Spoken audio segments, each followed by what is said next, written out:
Assalomu alaykum hammaga. Xudo xolasa anchadan beri blog boshlashni, vlog olishni niyat qilib yurardim.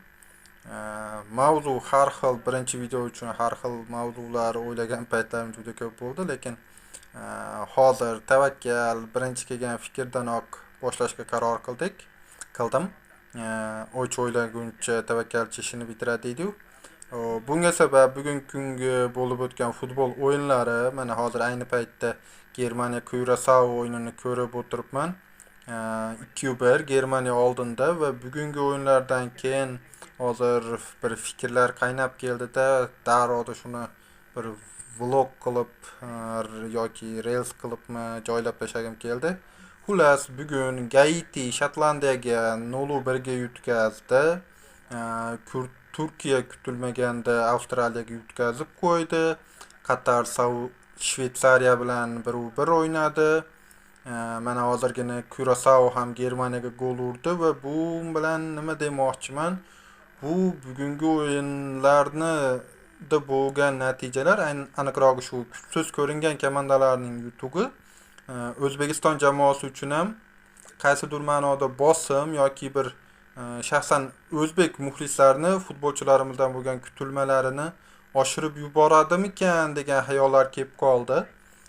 Sababi Gaiti Shotlandiyaga ko'pchilik 0-1 hisobini ham bu yaxshi deyishyapti, kutilmagan natija deyishyapti.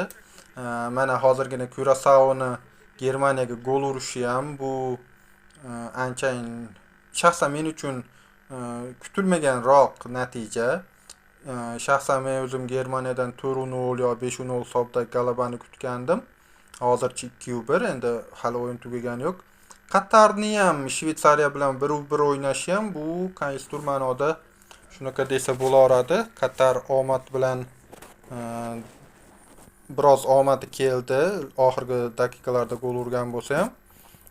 Turkiya, Avstraliya o'zim kutmagandim. Shaxsan shu o'yinda turklarga loyallik bilan, birali moyillik bilan muxlislik qildim-u.